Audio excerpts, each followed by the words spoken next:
So, good day ma'am. Bale, tapos ko na po yung activity. Ipe-present ko na lang po.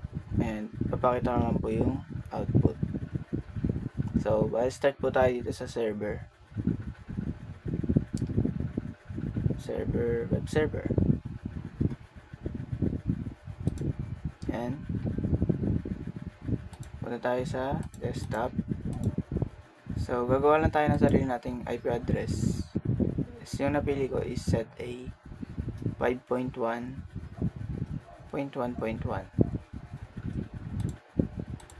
Then, yung default gateway natin, i-ibay lang natin yung sa dulo. Same lang na IP address, pero ibay na sa dulo. Then, yung IP address natin dito sa web server is copy lang natin to. Yan. Then, lipat natin siya sa DNS desktop. Yan. Iba lang natin ang number. Pero same dapat.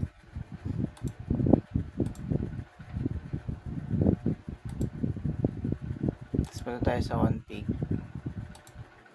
DNS. Yan. Pangalan ng kim.com. Tapos yung details ko is address 5.1.1.1. So, kailangan sa PC, same din. Pero magkaiba lang yung sa dulo. Yan. Yung default gateway ko is 5.1.1.4 is nakakonect siya sa DNS. Then yung IP address ng DNS, ilalagay natin dito sa PC. Sa desktop niya is yung DNS server is 5.1.1.2 para maka-access niya. Then, punta naman tayo dito sa switch to router.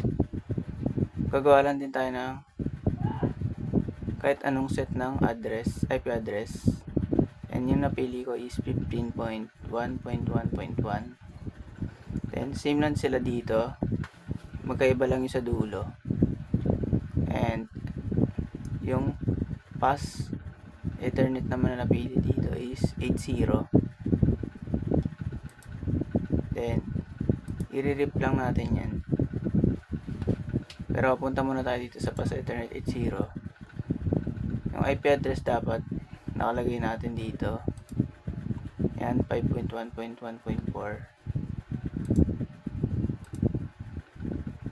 So, yung sa 90 naman, lalagay natin 15.1.1.1. Nakita niya naman. Yan.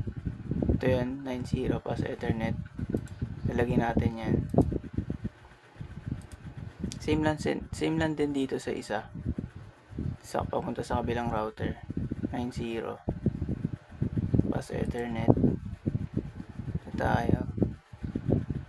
90. Yan. 15.1.1.2. Ito naman sa kabila papunta sa Linksys. Fast Ethernet 80 30.1.1.1.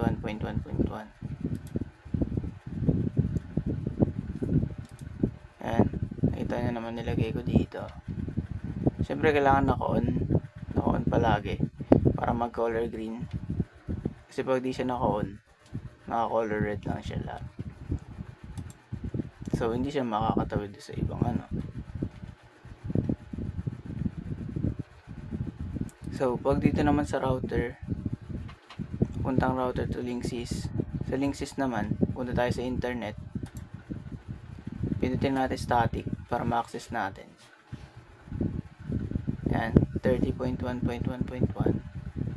Nakalagay na dito. Lalagay lang natin dito sa default gateway. Then, yung IP address niya is papalitan lang natin yung nasa dulo. Tapos yung sa DNS server naman, ayun yung IP address mismo ng DNS server. Lalagay natin dito. So, dito naman sa baba, yung wireless PC. Magkakaparesan sila ng IP address, pero sa dulo magkakaiba. So, same lang. Yan.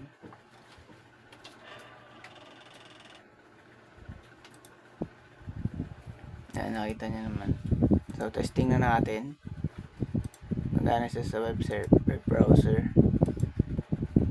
Yung name ng ano ko is kim.com. Yun, gumana.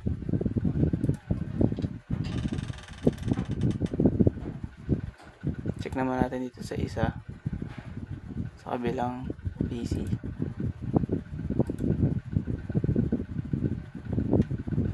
Kim.com.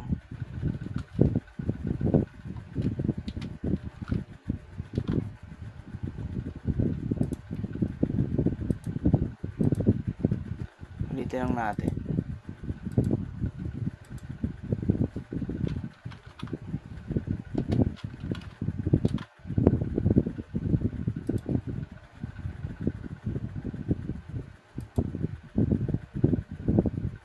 Gawlo siya pero gumana siya kanina. Check muna natin sa kabila.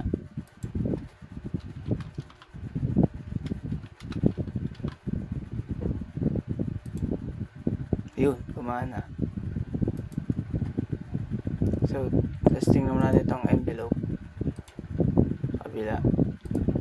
Successful. Ibig sabihin tama. Kakakonek sila lahat. Kabila naman. Yan.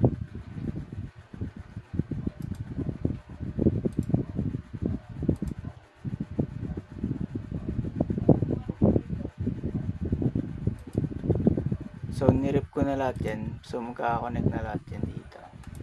Ayan. Nakikita nyo naman.